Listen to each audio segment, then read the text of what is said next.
Pemirsa, sebagai langkah mengurangi angka kematian ibu dan bayi, RSUP M. Jamil Padang melakukan sosialisasi dengan pihak terkait dalam menguatkan pelayanan untuk ibu hamil yang berisiko atau pelayanan obstetri neonatal emergensi komprehensif di Auditorium Poliklinik Rawat Jalan Lantai 4 RSUP M. Jamil Padang. Kegiatan ini diikuti oleh 80 kepala rumah sakit di seluruh kabupaten dan kota di Sumatera Barat.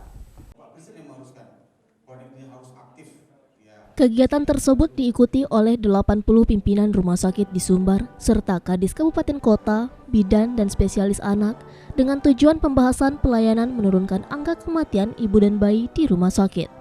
Direktur Medik dan Keperawatan, Dr. Rosedinda Martini, menjelaskan bahwa saat ini indikator nasional angka kematian ibu dan bayi masih tinggi, termasuk Sumbar yang mana melalui data Dinas Kesehatan Provinsi Sumatera Barat, jumlah kasus kematian ibu dan bayi mengalami peningkatan pada tahun 2021, yakni kematian ibu tercatat 189 kasus, kematian bayi ada sebanyak 851 kasus.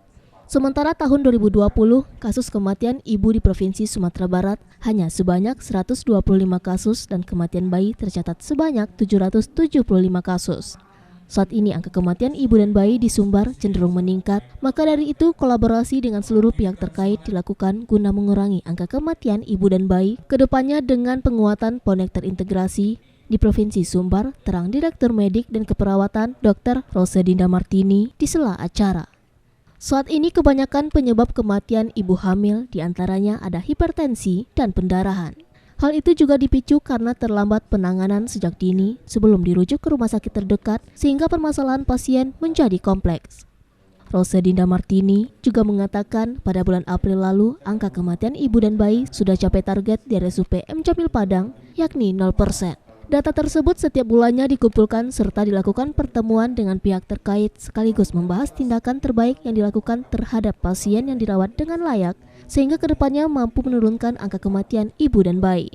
Dia juga menghimbau seluruh petugas di daerah agar tidak terlambat mengirimkan pasien berisiko dirujuk agar nantinya pasien tidak terpicu dampak dari komplikasi seperti pendarahan, tidak sadar, tensi tinggi, dan lainnya. Serta layanan ponek dan pelayanan obstetri neonatal emergensi dasar di tingkat puskesmas harus diintegrasikan. Ini Rumah Sakit M. Jamil memfasilitasi pertemuan untuk penguatan pelayanan ponek, yaitu pelayanan ponek adalah singkatan dari pelayanan obstetri, neonatologi, emergensi terintegrasi. Maksudnya adalah pelayanan untuk ibu-ibu hamil yang berisiko, di mana ibu-ibu hamil itu harus ditata laksana dengan baik agar ibu tersebut dan bayinya itu selamat. Itu ya. Kenapa penting sekali ini digelar? Nah, jadi indikator nasional angka kematian ibu dan angka kematian bayi di Indonesia itu masih tinggi, termasuk Sumatera Barat. Nah, ini jadi masalah nasional. Sehingga Kementerian Kesehatan memberikan target untuk menurunkan angka kematian ibu dan angka kematian bayi lewat program PONEK. PONEK ini adalah untuk tingkat lanjut dan PONET itu tingkat dasar di puskesmas. Jadi tujuan kami M. Jamil mengumpulkan ada sekitar 80 pimpinan rumah sakit se-Sumatera Barat ini, juga kepala dinas kabupaten kota, dan juga dokter-dokter kebidanan, dokter-dokter spesialis anak untuk berkumpul kita untuk kembali apa yang akan kita lakukan dalam bagaimana menurunkan angka kematian ibu dan angka kematian bayi di Sumatera Barat ini. Standar dari Kemenkes berapa untuk?